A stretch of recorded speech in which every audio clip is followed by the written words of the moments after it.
మోదీ 3.0 సర్కార్కి సర్వం సిద్ధమైంది. సాయంత్రం మోదీ మూడోసారి ప్రధానిగా ప్రమాణం చేయనున్నారు. ఆయనతో పాటు 30 మంది మంత్రులుగా ప్రమాణం చేసే ఛాన్స్ కనిపిస్తోంది. కాబోయే మంత్రులతో మోదీ ఇప్పటికే టీ పార్టీ ఇచ్చారు. రాబోయే 5 ఏళ్లకు నిర్దేశిత లక్ష్యాలని వివరించారు. కేంద్ర కేబినెట్లో దక్షిణాదికి అత్యధిక ప్రాధాన్యత ఇచ్చినట్లు తెలుస్తోంది. బీజేపీ నుంచి 37 మంది మంత్రులు ఉండగా రాజ్యసభ నుంచి సభ్యులైన వారు 7 ప్రమాణం చేయనున్నారు. పొత్తులో భాగంగా మిత్రపక్ష పార్టీలైన 12 మందికి మంత్రి పదవులు కేటాయించారు. కేంద్ర కేబినెట్లో ఈసారి 7 కొత్త ముఖాలున్నాయి. గత సర్కార్లో కొనసాగిన 20 మంది మంత్రుల్ని మళ్లీ కొనసాగించాలని నిర్ణయించారు. ఫుల్ డీటెయిల్స్ ఢిల్లీ నుంచి మదార్ అందిస్తారు. మదార్, కేంద్ర కేబినెట్ కూర్పుకు సంబంధించిన డీటెయిల్స్ ఏంటి? యశోదా, పూర్తి కసరత్తు అనేది కూడా పూర్తయింది. కేంద్ర కేబినెట్కి సంబంధించి సాయంత్రం 7:15 ప్రధాని నరేంద్ర మోడీ మూడోసారి ప్రధానిగా బాధ్యత చేపట్టబోతున్నారు. అందుకు సంబంధించినటువంటి ఏర్పాట్లు అనేది కూడా చురుగ్గా సాగుతున్నాయి. ఇక ఈరోజు ఉదయం కేంద్ర కేబినెట్లో ఎవరెవరు ఉండబోతున్నారు ఏంటనే దానిపైన వారందరినీ కూడా ప్రధాని మోడీ ఆయన నివాసానికి ఆహ్వానించారు.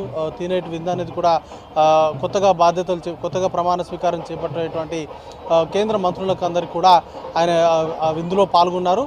దాంట్లోనే కొత్త ప్రభుత్వం యొక్క లక్ష్యాలను వివరించారు. వికసిత్ భారత్ లక్ష్యాలను ముందుకు తీసుకెళ్లడము, అలాగే కలిసికట్టుగా ప్రభుత్వాన్ని ప్రజలకు మరింత సేవ చేసే దిశగా కేంద్ర మంత్రులంతా కూడా పనిచేయాలనేటువంటి దిశానిర్దేశం అయితే చేశారు. దాంతో ఒక క్లారిటీ అయితే వచ్చింది. మిత్రపక్షాలకు ఎన్ని పోర్ట్ఫోలియోలు దక్కబోతున్నాయి, అలాగే బీజేపీకి సంబంధించి ఎంతమందికి పోర్ట్ఫోలియోలు దక్కబోతున్నాయనే దానిపైన ఒక క్లారిటీ అయితే వచ్చింది. సుమారు 45కు పైగా కేంద్ర మంత్రులు ఈరోజు ప్రధాని మోడీతో పాటు ప్రమాణ స్వీకారం చేసేటువంటి అవకాశం కనబడతా ఉంది. దాంట్లో సుమారు 20 మంది వరకు కూడా గతంలో మోడీ క్యాబినెట్లో పనిచేసినటువంటి మంత్రులనే కొనసాగించబోతున్నారు. ఒక 7 కొత్త ఫేసెస్ని ఇందులో తీసుకున్నట్టుగా సమాచారం ఉంది. ఇంకా జంబో క్యాబినెట్ అయితే కాదు, కేవలం ఒక 45 నుంచి 50 మధ్యలో ప్రమాణ స్వీకారం చేసేటువంటి వారి సంఖ్య అయితే కనబడతా ఉంది.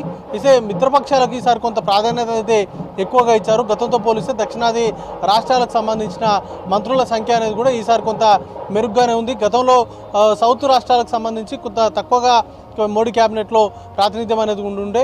తెలంగాణకు సంబంధించి కూడా కేవలం ఒక్కరు మాత్రమే కేంద్ర మంత్రిగా పనిచేశారు. కిషన్ రెడ్డి మాత్రమే తెలంగాణ నుంచి క్యాబినెట్లో ఉన్నారు. ఆంధ్రప్రదేశ్ నుంచి అయితే ఎవరు లేకుంటూ ఉండే గతంలో. ఇప్పుడు ఆంధ్రప్రదేశ్కు సంబంధించి కూడా 3 పోర్ట్ఫోలియోస్ వచ్చాయి. 3 టీడీపీకి సంబంధించిన 2 నేతలు, అలాగే బీజేపీకి సంబంధించిన మరొక నేతకు, ముఖ్యంగా నరసింహపురం నుంచి ఎంపీగా గెలిచినటువంటి శ్రీనివాస్ వర్మ కేంద్ర కేబినెట్లో చోటు దక్కింది. టీడీపీ నుంచి రామ్మోహన్ నాయుడుకి, అలాగే పేమసాని చంద్రశేఖర్కు ఈసారి అక్కడ నుంచి ప్రాతినిధ్యం అయితే లభించింది. తెలంగాణ నుంచి బండి సంజయ్కి, కిషన్ రెడ్డి ఇద్దరికి కూడా ప్రాతినిధ్యం లభించింది. ఇక తమిళనాడు నుంచి అన్నమలైకి, అలాగే కేరళ నుంచి సురేష్ గోపి లాంటి వ్యక్తులకు ఈసారి కేంద్ర క్యాబినెట్లోకి అయితే తీసుకున్నారు. ఇక గతంలో జంబో క్యాబినెట్లో పనిచేసినటువంటి మంత్రుల్లో సుమారు 19 మంది ఓడిపోయారు. వాళ్ళలో ఒకరిద్దరికి మాత్రమే ఈసారి ఈ క్యాబినెట్లో బెర్త్ అనేది కూడా కన్ఫర్మ్ చేశారు. మిగతా మెజార్టీ ఓడిపోయినటువంటి మంత్రులకు ఎవరిని కూడా ఈ క్యాబినెట్లో అయితే దక్కలేదు.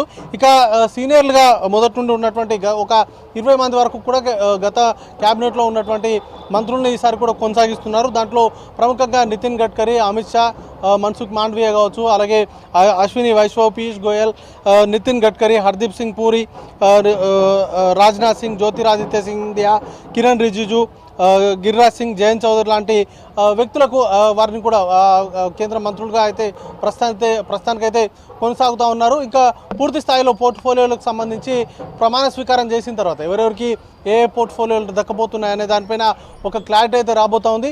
ఇప్పటికే కొన్ని కీలకమైనటువంటి 5 పోర్ట్ఫోలియోస్, ముఖ్యంగా కేంద్ర హోంశాఖ, అలాగే రక్షణ శాఖ, వాటితో పాటు ఫైనాన్స్ డిపార్ట్మెంట్, ఐటీ, విదేశాంగ శాఖకు సంబంధించి ఇట్లా ఒక 5 శాఖలను మాత్రం బీజేపీ ఉంచుకొని మిగతా పోర్ట్ఫోలియోను మిత్రపక్షాల్లో బాధ్యతలు చేపట్టేటువంటి కేంద్ర మంత్రులకు కట్టబెట్టేటువంటి అవకాశాలు ఉన్నట్టుగా చెప్తా ఉంది. ఇక స్పీకర్కు సంబంధించినటువంటి అంశంపైన కూడా ఒక చర్చ అయితే ప్రారంభమైంది. పురంధరేశ్వరిని స్పీకర్గా నియమించేటువంటి అవకాశాలు ఉన్నట్టుగా జోరుగా ప్రచారం అయితే సాగుతూ ఉంది. మొదట ఆమెను కేంద్ర మంత్రిగా తీసుకునేటువంటి అవకాశం ఉందంటూ కూడా ఏపీ బీజేపీకి సంబంధించినటువంటి నేతలు చెప్తూ ఉండే ప్రచారం కూడా సాగింది. బట్ ఆమెను కేంద్ర మంత్రివర్గంలోకి అయితే తీసుకోలేదు.